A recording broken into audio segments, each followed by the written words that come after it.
అందరికి మరణాత. జ్ఞాని అయిన సొలొమోను గారు రాసిన పరమగీత గ్రంథం 8వ అధ్యాయము 9వ వచనం.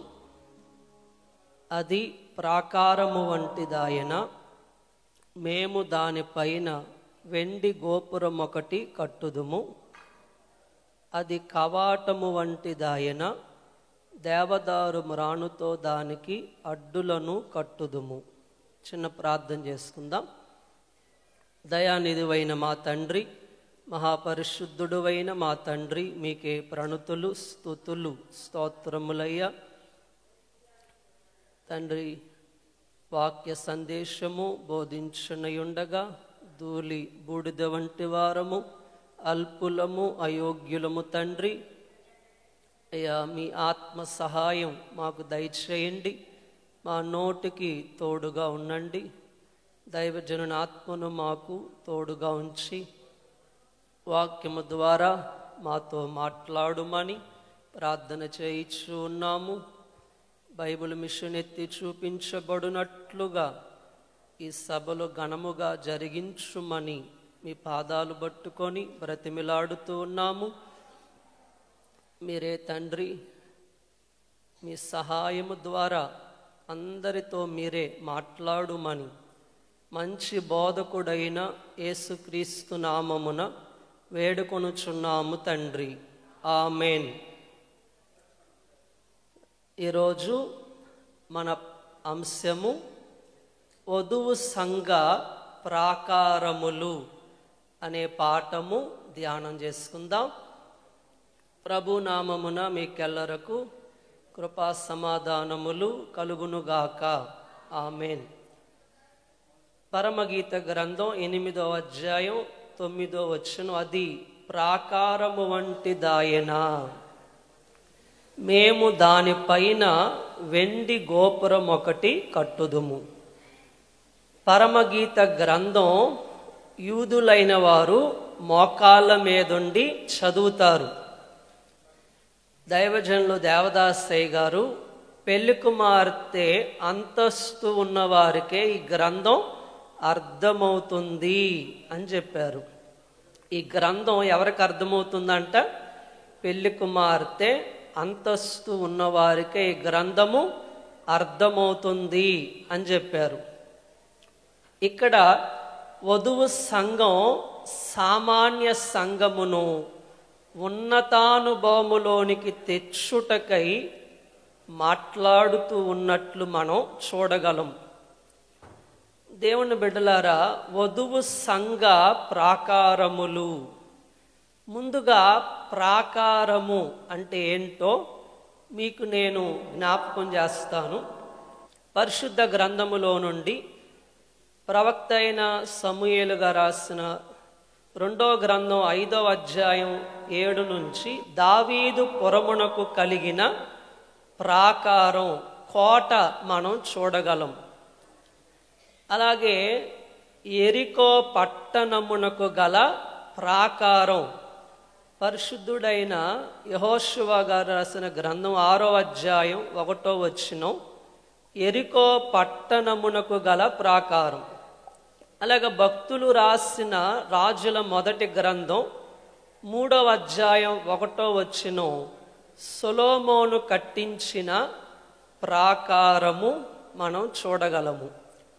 అలాగే ప్రకటన గ్రంథము 21వ అధ్యాయం 14వ వచనం, వధువు సంఘము యొక్క నివాస పట్టణమైన నూతన యెరూషలేము యొక్క ప్రాకారం 12 పునాదులు గలది అని మనం చూస్తూ ఉన్నాము. ఈవేళ కొన్ని ప్రాకారములు మీకు నేను జ్ఞాపకం చేస్తాను. కంచె లేదా కోట, ప్రాకారము. మొదటిగా దైవ గ్రంథములోని వేల వేల వాగ్దానములే ఒక ప్రాకారము. మొదటి ప్రాకారం వాగ్దానములే ఒక ప్రాకారం. దేవుని బిడ్డలారా, దైవజనులు దేవదాసయ్య గారు ఒక మాట తెలియజేశారు. వాగ్దానం ఎత్తి ప్రార్థిస్తే నినాదం, వాగ్దానము లేకుండా ప్రార్థిస్తే వివాదము అని చెప్పారు. ప్రార్థన చేసేటప్పుడు మనం ఎలా చేయాలంట? వాగ్దానములెత్తి ప్రార్థన చేయాలి. దేవుని బిడ్డలారా, క్రైస్తవ లేదా దైవ గ్రంథములోని వేల వేల వాగ్దానములే ఒక కంచె లేక ప్రాకారము. అపోస్తలుడైన పౌలు గారు గలతీయులకు రాసిన పత్రిక 2వ అధ్యాయం 9వ వచనం మనం చూస్తే, దైవజనులు దేవదాసయ్య గారు ఈ పాఠములు, ఈ వచనములో పేతురు, యాకోబు గారు, యోహాను గారు, ఈ ముగ్గురు స్తంభాలు అని వాక్యంలో చూడగలం. ఈ ముగ్గురు ఎవరంట చెప్పాలి? పేతురు, యాకోబు గారు, యోహాను గారు, ఈ ముగ్గురు స్తంభాలు. అలాగే ముగ్గురు పునాదులున్నారు. వారెవరంటే అబ్రహాము గారు, ఇస్సాకు గారు, యాకోబు గారు. ఈ ముగ్గురు పునాదులు. బైబిల్ మిషన్ పునాది ఎక్కడ వేశారు దేవుడు అంటే గాలిలో. అమ్మ, పునాది ఎక్కడ వేశారంట? గాలిపై వేసెను అని దైవజనులు తెలియజేశారు. దేవుని బిడ్డలారా, వాగ్దానములే ఒక ప్రాకారం లేదా కోట. అలాగే హెబ్రీయులకు రాసిన పత్రిక 11వ అధ్యాయం 11వ వచనం, విశ్వాసమును బట్టి శారాయు వాగ్దానము చేసిన వాడు నమ్మదగిన వాడని ఎంచుకొనెను. కనుక మొదటి ప్రాకారం ఏం చెప్పండి? వాగ్దానములే ఒక ప్రాకారం. రెండవ ప్రాకారం ప్రభు యొక్క రక్తమే ఒక ప్రాకారం. అమ్మ, ప్రభు యొక్క రక్తమే ఒక కంచె, ఒక కోట, ఒక ప్రాకారము అని మీకు తెలియజేస్తూ ఉన్నాను. దేవుని బిడ్డలారా, రక్తము ద్వారా బైబిల్ గ్రంథంలో కొన్ని మేలులు మనం చూడగలం. భక్తుడైన యోహాను గారు రాసిన మొదటి పత్రిక 1వ అధ్యాయం 7వ వచనం, రక్తము ద్వారా పవిత్రత అని వాక్యములో చూస్తూ ఉన్నాము. అలాగే అపోస్తలుడైన పౌలు గారు ఎఫెసీయులకు రాసిన పత్రిక 1వ అధ్యాయం 7వ వచనం, విమోచన, రక్తము ద్వారా విమోచన. అలాగే మూడవదిగా రక్తము ద్వారా క్షమాపణ. అమ్మ, వింటున్నారా? రక్తము ద్వారా క్షమాపణ. అలాగే ఆయన రక్తము ద్వారా అపోస్తలుడైన పౌలు గారు రోమీయులకు రాసిన పత్రిక 5వ అధ్యాయం 9వ వచనం, నీతిమంతులము. ఆయన రక్తము ద్వారా మనం ఏమవుతున్నామంట? నీతిమంతులవుతున్నాము. అలాగే పరిశుద్ధుడైన యోహాను గారు రాసిన సువార్త లేదా యెషయా గారు రాసిన గ్రంథము 53వ అధ్యాయం 5వ వచనం, ఆయన రక్తము ద్వారా స్వస్థత. యెషయా గ్రంథం 53వ అధ్యాయం 5వ వచనం, ఆయన రక్తము ద్వారా స్వస్థత. అలాగే అపోస్తలుడైన పౌలు గారు కొలస్సీయులకు రాసిన పత్రిక 1వ అధ్యాయం 20వ వచనం, ఆయన రక్తము ద్వారా సమాధానం. అమ్మ, యేసు ప్రభు యొక్క రక్తమే ఒక ప్రాకారం అని మీకు నేను జ్ఞాపకం చేస్తున్నాను.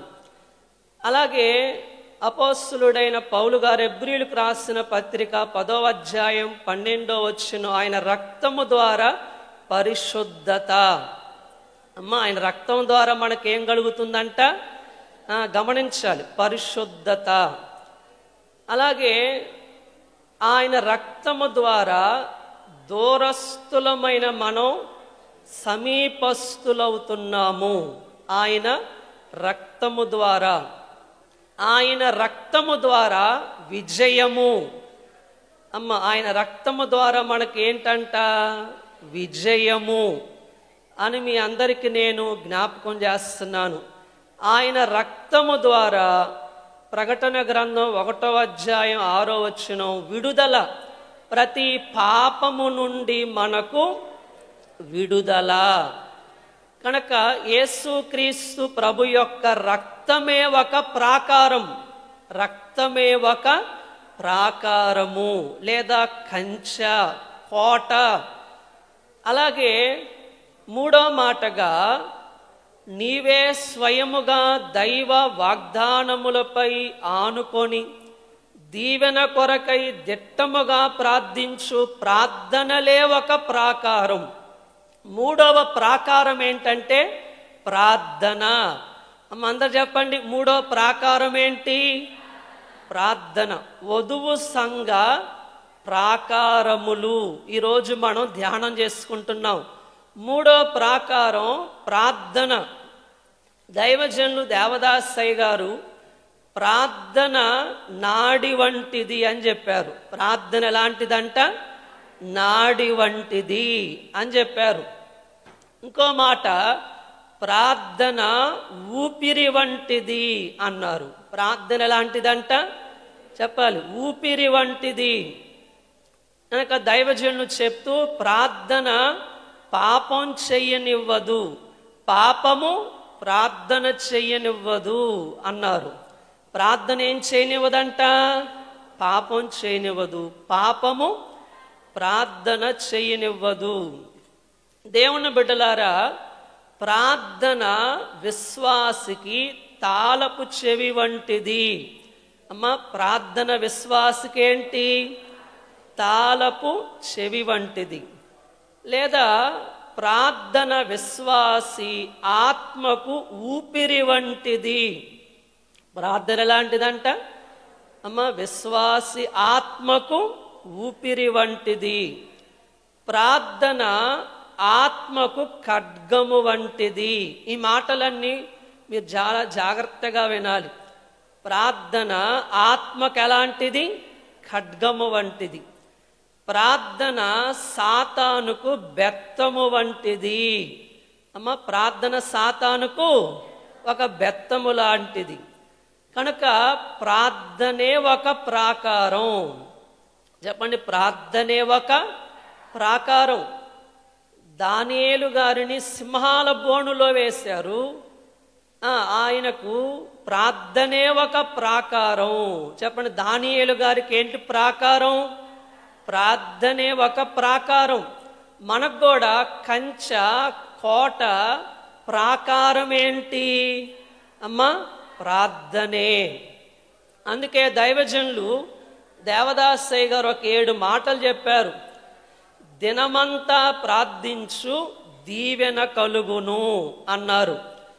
పగలంతా ప్రార్థించు ఫలము కలుగును అని చెప్పారు. రాత్రంతా ప్రార్థించు రాజదర్శనము కలుగును అన్నారు. అలాగే మోకరించి ప్రార్థించు మోక్ష భాగ్యము కలుగును అన్నారు. నిలబడి ప్రార్థించు నీతి ఫలము కలుగును అని చెప్పారు. చేతులెత్తి ప్రార్థించు శ్రేష్టమైన స్థితి కలుగును అని చెప్పారు. సాష్టాంగపడి ప్రార్థించు స్వామి దర్శనము కలుగును అని చెప్పారు.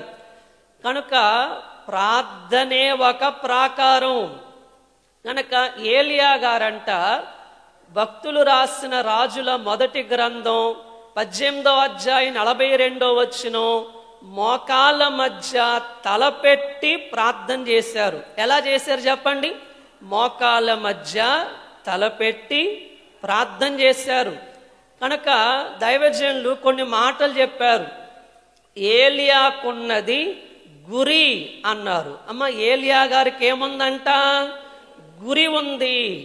ఆ గురితో గిరి ఎక్కాడు అని చెప్పారు. ఆ గురితో ఏమెక్కాడంట? గిరి ఎక్కాడు. గిరి అంటే పర్వతం, కర్మెలు పర్వతం. అక్కడ ప్రార్థనకు పురిపెట్టాడు. అంటే బలమైన ప్రార్థనలు చేశారు. అప్పుడు వర్షం వచ్చి దేశము సరైంది. అమ్మా, వర్షం వచ్చంట దేశమే సరైంది. 3.5 సంవత్సరాలు కరువులో ఉన్నారు.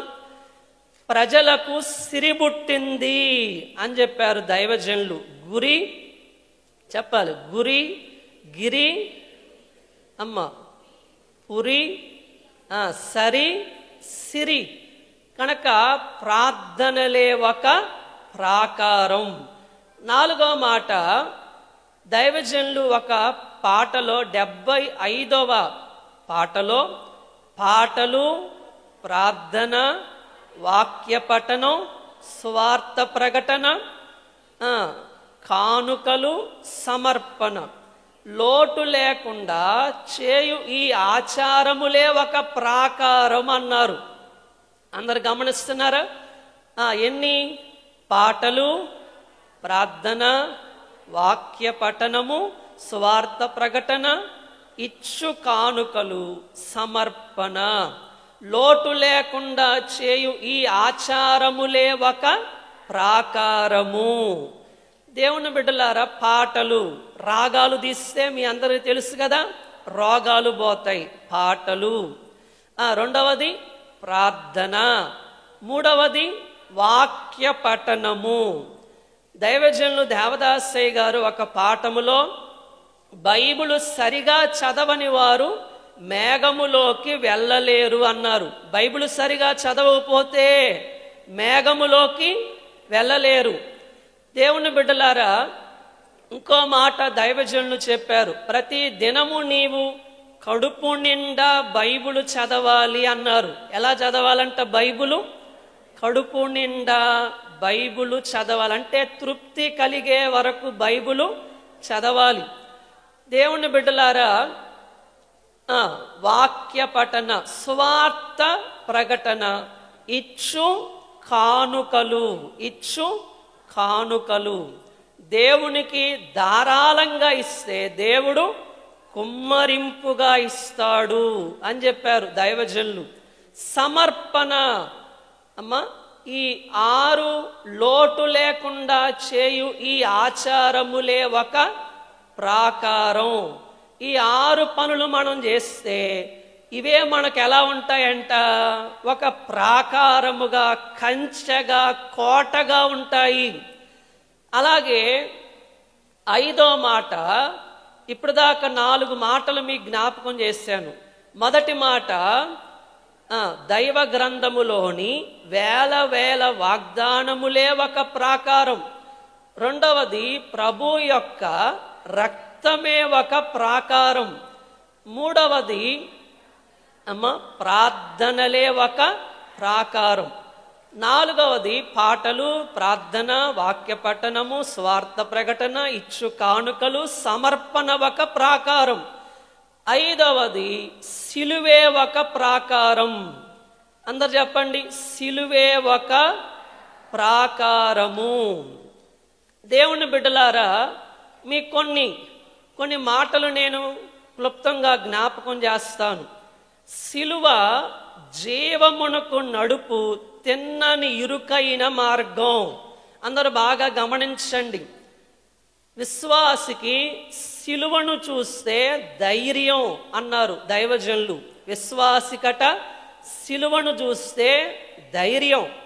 సాతానుకు సిలువ అంటే భయం అని చెప్పారు. సాతానికి ఏంటి? సిలువ అంటే భయం. కనుక విశ్వాసికి సిలువ అంటే ఏంటి? ధైర్యం. సిలువే మన కంచె, సిలువే మన కోట, సిలువే ఒక ప్రాకారము. కనుక 2వ మాటగా లేదా సిలువ యొక్క దీవెనలు, ఉపయోగాలు మీకు కొన్ని మాటలు జ్ఞాపకం చేస్తాను. సిలువ పాపపు మరణపు నిద్ర నుండి మనలను లేపు బెత్తము. అమ్మ చెప్పండి, పాపపు మరణపు నిద్ర నుండి లేపు బెత్తము. అలాగే సిలువ ఆదరణ, సూర్యోదయమును కలిగించు వేకువ చుక్క. అలాగే సిలువ దేవుని వాగ్దానమును గుర్తుకు తెచ్చు దేవుని ధనస్సు. అలాగే సిలువ క్రీస్తు సారూప్యమిచ్చునది. సిలువ యొక్క ఉపయోగములు, ప్రయోజనాలు అందరూ గమనించాలి. సిలువ ఏంటంట? క్రీస్తు సారూప్యమిచ్చునది. అలాగే అంధకార సంబంధమైన ఆయుధములు పోగొట్టేది. వెలుగు ఆయుధములు మనకిచ్చేది సిలువ. అలాగే సిలువ జీవమునిచ్చు వృక్షము. చెప్పండి, సిలువ ఏంటి? జీవమునిచ్చు వృక్షము సిలువ. దేవుని బిడ్డలారా, సిలువ రక్షణ పాత్ర. సిలువ ఏంటంట? మీ అందరూ చెప్పాలి, రక్షణ పాత్ర. అలాగే సిలువ ప్రేమ సంరక్షిత. ప్రేమ సంరక్షిణి సిలువ. అలాగే నిరీక్షించువారి సహవాసి. నిరీక్షించువారి సహవాసి. అలాగే సిలువ ఆత్మకు మందు. సిలువేంటి? మన ఆత్మకు మందు. అలాగే సిలువ పాపములో పడకుండా కాపాడునది. మనల్ని పాపములో పడకుండా కాపాడేది ఏంటంట? సిలువ. దేవుని బిడ్డలారా, సిలువ శరీరానుసారమైన జీవితమును చంపునది. శరీరానుసారమైన జీవితం మనలో ఉంటే చంపునది ఏంటంట? సిలువ. అలాగే ఆత్మీయ జీవితమును పెంచునది సిలువ. ఆత్మీయ జీవితమును పెంచునది సిలువ. భూ సంబంధమైన మనస్సు మార్చునది. భూ సంబంధమైన మనస్సు మనకుంటే మనల్ని మార్చేది, మన మనస్సును మార్చేదేంటి? సిలువ. దేవుని బిడ్డలారా, అలాగే లోకమును ద్వేషింపచేయునది. లోకమును ద్వేషింపచేయునది సిలువ. అలాగే పరలోక సంబంధమైన వరములు పెంపొందింపచేయునది సిలువ. అలాగే మరొక మాట, గర్వమును అనగద్రొక్కునది సిలువ. మనలో గర్వముంటే ఆ గర్వాన్ని అనగద్రొక్కేదేంటంట? సిలువ. అలాగే మరొక మాట, వినయమును పెంచునది. మనలో ఉన్న వినయాన్ని పెంచేదేంటి? సిలువ. సిలువ ఓర్పును నేర్పించు మాస్టర్. చెప్పండి, సిలువ ఏంటి? ఓర్పును నేర్పించే మాస్టర్. యేసు ప్రభువారు సిలువలో తిట్టినా తిట్టలేదు, కొట్టినా కొట్టలేదు. దైవజనులు అన్నారు, పందెపు రంగమందు సహింపు యుద్ధం చేశాడు యేసు ప్రభువారు. మనకి సహింపు నేర్పే, ఓర్పు నేర్పించే మాస్టర్ ఎవరు చెప్పండి? సిలువ. అలాగే ఆత్మను నూతన పరుచునది సిలువ. పవిత్రతను బలపరుచును. మన పవిత్రతను ఇంకా వృద్ధి చేసేదేంటి? సిలువ. శరీరము యొక్క క్రమశిక్షణ సిలువ. మనల్ని క్రమశిక్షణలో పెట్టేది కూడా ఏంటి చెప్పండి? సిలువ. అలాగే మనస్సును ఉత్తేజింపచేయునది సిలువ.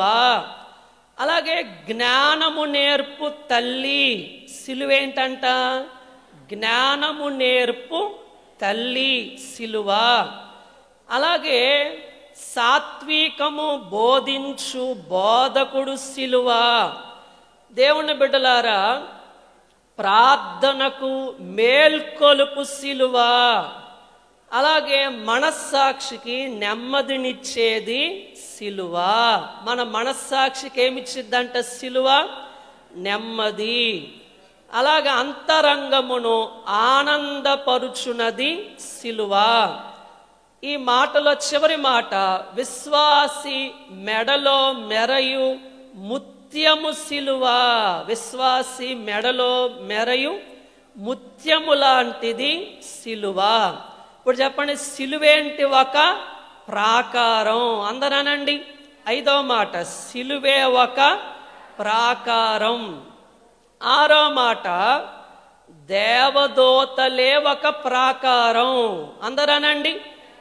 దేవదూతలే మనకు ఒక కంచె ప్రాకారముగా ఉన్నారు. త్వరగా మీ జ్ఞాపకం చేస్తాను. అపోస్తులుడైన పౌలు గారు హెబ్రీయులకు రాసిన పత్రిక 1వ అధ్యాయం 14వ వచనం, దేవదూతలు ఆత్మరూపులు అని ఉంది. దైవజనులు చెప్పిన ఈ మాటలన్నీ అందరూ బాగా గమనించాలి.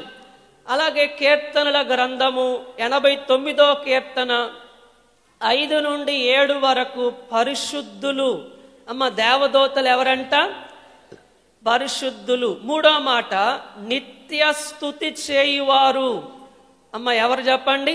నిత్య స్తుతి చేయువారు. కీర్తనల గ్రంథం 148వ కీర్తన 2వ వచనం.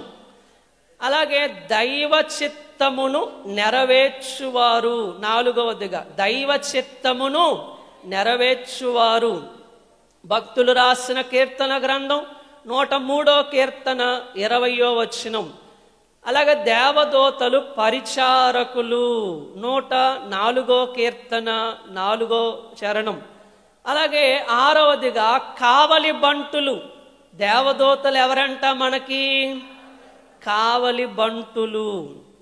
91వ కీర్తన 11, 12 వచనాలు.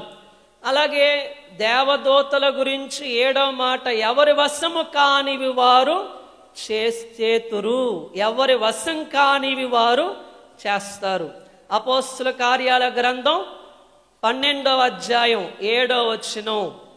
అలాగే 8వ మాటగా మారిన పాపిని గూర్చి సంతోషింతురు.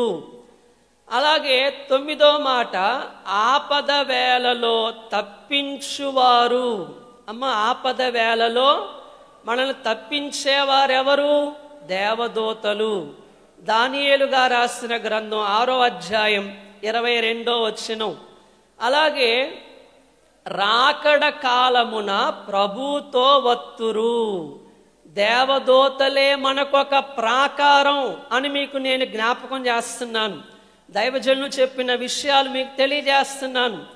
అలాగే కొలస్సీయులకు రాసిన పత్రిక 2వ అధ్యాయం 18వ వచనంలో కానీ, ప్రకటన గ్రంథం 19వ అధ్యాయం 10వ వచనం, దేవునికే మ్రొక్కుమని చెప్పేవారు దేవదూతలు. అలాగే మనకు హాని రాకుండా కాపాడేవారు. అందరు గమనిస్తున్నారా లేదా? మనకు హాని రాకుండా కాపాడేవారు దేవదూతలు. అలాగే ఎంతో గొప్ప మిత్రులు అన్నారు అయ్యగారు. ఎంతో గొప్ప మిత్రులు అని చెప్పారు. వీరు ఎవ్వరు చెయ్యలేని స్తుతి చేయుదురు అన్నారు. ఎవ్వరు చెయ్యలేని స్తుతి చేయుదురు. అలాగే ఎల్లప్పుడూ మన కుడి ఎడమల మంచి చెడ్డలు వ్రాయుదురు. ఎల్లప్పుడూ దేవదూతలు మన కుడి ఎడమల మంచి చెడ్డలు వ్రాయుదురు. కనుక దేవదూతలే ఒక ప్రాకారం. మన మీద వీరికి ఎంతో ప్రేమ. మన సహకారులు దేవదూతలు. కనుక దేవదూతలే ఒక ప్రాకారం. అలాగే మరొక ప్రాకారం సన్నిధి అనే ప్రాకారం. 7వ మాట చెప్పండి అందరూ. సన్నిధి అనే ప్రాకారం. మీకు క్లుప్తంగా కొన్ని మాటలు నేను జ్ఞాపకం చేస్తున్నాను. సన్నిధి అంటే కపటము లేనిది, కలంకము లేనిది. చెప్పండి, సన్నిధి అంటే ఏంటి? కపటము లేనిది, కలంకము లేనిది సన్నిధి. దేవుని బిడ్డలారా, సన్నిధి పరులు దేవుని స్వరూపం ధరించే హక్కుదారులు అన్నారు దైవజనులు. సన్నిధి పరులు దేవుని స్వరూపం ధరించే హక్కుదారులు. దైవజనులు దేవదాసయ్య గారు ఏమన్నారంటే బైబిల్ మిషన్ దైవ సన్నిధి కొరకు అన్నారు. బైబిల్ మిషన్ దేని కొరకంట? దైవ సన్నిధి కొరకు. దైవ సన్నిధి పెళ్లి కుమార్తెను సిద్ధము చేయుట కొరకు అన్నారు. దైవ సన్నిధి ఎందుకొరకంట? పెళ్లి కుమార్తెను సిద్ధము చేయుట కొరకు. అలాగే ఇంకో ముఖ్యమైన మాట దైవజనులు దేవదాసయ్య గారు చెప్పారు. ఎన్ని విద్యలున్నా సన్నిధనే విద్య లేని ఎడల రెండవ రాకడలో ప్రభువును మేఘములో కలుసుకొనలేము అన్నారు. ఎన్ని విద్యలున్నా దైవ సన్నిధి విద్య లేని ఎడల రెండవ రాకడలో ప్రభువును కలుసుకొనలేము అని చెప్పారు. కనుక మేఘములోకి వెళ్ళవలనంటే సన్నిధి చెయ్యాలి అన్నారు దేవదాసయ్య గారు. మేఘంలోకి వెళ్ళాలంటే మనందరం ఏం చేయాలి? దైవ సన్నిధి చెయ్యాలి. సన్నిధి పరులు పరలోకపు రాణులు. చెప్పండి, సన్నిధి పరులు ఎవరంట? పరలోకపు రాణులు. అలాగే దైవ సన్నిధిలో ఎదగటం ఆగిపోతే ఎండిపోతారు అన్నారు దైవజనులు. ఎదగటం ఆగిపోతే ఏమవుతారంట? ఎండిపోతారు. ఎక్కడ ఎదగాలి చెప్పాలి? దైవ సన్నిధిలో మనందరం కూడా ఎదగాలి. కనుక దైవజనులు ఒక మాట చెప్పారు, చీమను చూచి క్రమశిక్షణ నేర్చుకో అన్నారు. భూమిని చూచి ఓర్పు నేర్చుకో అన్నారు. చెట్టును చూచి ఎదుగుదల నేర్చుకో, ఎదగటం నేర్చుకో అని చెప్పారు. కనుక దైవ సన్నిధిలో మనం దైవ సన్నిధిలో ఎదగాలి అని మీ అందరికీ నేను తెలియజేస్తున్నాను. కనుక దేవుని బిడ్డలారా, దైవ సన్నిధి ఒక ప్రాకారం. అమ్మ చెప్పండి, దైవ సన్నిధి ఒక ప్రాకారం. 8వ మాట, మానవ హృదయములో నిండి బోధ చేయు పరిశుద్ధాత్ముడే ఒక ప్రాకారం అన్నారు దైవజనులు. పరిశుద్ధాత్మ తండ్రే ఒక ప్రాకారం. అమ్మ 8వ ప్రాకారం చెప్పండి, అందరు చెప్పాలి దయచేసి. పరిశుద్ధాత్మ తండ్రి ఒక ప్రాకారం. కనుక పరిశుద్ధాత్మ లేకపోతే ఏమైద్ది? దైవజనులు చెప్పిన కొన్ని మాటలు మీకు చెప్తాను. పరిశుద్ధాత్మ లేని స్థలము లేదు అన్నారు అయ్యగారు. పరిశుద్ధాత్మ లేని స్థలము లేదు. ఇప్పుడు ఈ స్థలంలో ఎవరున్నారు? పరిశుద్ధాత్మ తండ్రి గారు ఉన్నారు. అలాగే ఆత్మ లేకపోతే లాభము లేదు అన్నారు. ఆత్మ లేకపోతే ఏం లేదంట? లాభము లేదు. అలాగే పరిశుద్ధాత్మ వృద్ధుని చేతిలో కర్ర వంటిది. వృద్ధుని చేతిలో ఏముండాలా చెప్పాలి? కర్ర లేకపోతే నిలబడలేరు, నడవలేరు. అలా పరిశుద్ధాత్మ అంత ప్రాముఖ్యం. మనందరం కూడా పరిశుద్ధాత్మను పొందుకోవాలి. దైవజనులు చెప్తూ ఏమన్నారంటే, పద్మస్ ద్వీపములో ఉన్న యోహాను ఆత్మను పరమునకు కొనిపోవు రథం పరిశుద్ధాత్మ తండ్రి అన్నారు. అమ్మ, పద్మస్ ద్వీపములో ఉన్న యోహాను యొక్క ఆత్మను పరమునకు కొనిపోయే రథం ఏంటి? పరిశుద్ధాత్మ తండ్రి. ఇంకో మాట దైవజనులు చెప్పారు, ఆత్మ మనలోనికి రావలెను, అప్పుడు మన ఆత్మ బాగుపడును అన్నారు. దేవుని ఆత్మ మనలోనికి వస్తే మన ఆత్మ బాగుపడును అని చెప్పారు. కనుక దేవుని బిడ్డలారా, భక్తుడు రాసిన యెహెజ్కేలు గ్రంథం 3వ అధ్యాయం 12వ వచనం, ఆత్మ ఎత్తుకొని పోయెనని కలదు. కనుక మనల్ని యెహెజ్కేలు గారిని ఎత్తుకొని పోయినట్లు పరిశుద్ధాత్మ తండ్రి మేఘములోకి మనల్ని ఎత్తుకొని వెళ్తారు. మనందరినీ మేఘములోకి ఎత్తుకొని వెళ్ళేది ఎవరు చెప్పండి? పరిశుద్ధాత్మ తండ్రి. అయ్యగారు చెప్తూ, ప్రభు ఆలస్యంగా వస్తే మనకెందుకు? మనందరూ ఎలా ఉండాలి? ఆయన చెప్పిరాడు, సిద్ధముగా ఉన్నవారు వెళ్ళిపోతారు ఆయనతో. సిద్ధముగా లేని వారు, మిగిలిన వారు అయ్యో అంటారు అని చెప్పారు. కనుక మనందరం పరిశుద్ధాత్మను పొందుకోవాలి. పరిశుద్ధాత్మ తండ్రే మన ప్రాకారము. మనకేమై ఉన్నారు? ఒక కంచె ఉన్నారు, ప్రాకారమై ఉన్నారు. అలాగే మరొక మాట మనం చూద్దాం. మరొక మాట, తండ్రి కుడిపార్శ్వమున కూర్చొని యేసుక్రీస్తు ప్రభువారు చేయు ప్రార్థనలే ఒక ప్రాకారం. అమ్మ గమనిస్తున్నారా? తండ్రి కుడిపార్శ్వమున కూర్చొని యేసు ప్రభువారు చేయు విజ్ఞాపనలే ఒక ప్రాకారం. కనుక దైవజనులు ఈ పాఠము చెప్తూ ఏమన్నారంటే, యేసు ప్రభువారు తండ్రి కుడిపార్శ్వన కూర్చొని మన కొరకు ప్రార్థన చేస్తున్నారు. అందుచేత మన పక్షంగా నెరవేరవలసిన అంశాలు నెరవేరుతున్నాయి అని చెప్పారు. కనుక ప్రార్థనా పరుడట ఫలానిది నా ప్రార్థన వల్ల నెరవేరిందని చెప్పకూడదు. అమ్మ అయ్యగారు ఏమన్నారంటే, ప్రార్థనా పరుడు ఫలానిది నా ప్రార్థన వల్ల నెరవేరిందని చెప్పకూడదు. ఎందుకంటే మన పక్షంగా ఎవరు ప్రార్థన చేస్తున్నారు చెప్పాలి. తండ్రి కుడిపార్శ్వమున కూర్చొని యేసు ప్రభువారు ప్రార్థన చేస్తున్నారు. కనుక దైవజనులు చెప్తూ ఏమన్నారంటే, ఒకరి పక్షంగా ప్రార్థించే ప్రార్థన విజ్ఞాపన ప్రార్థన అని చెప్పారు.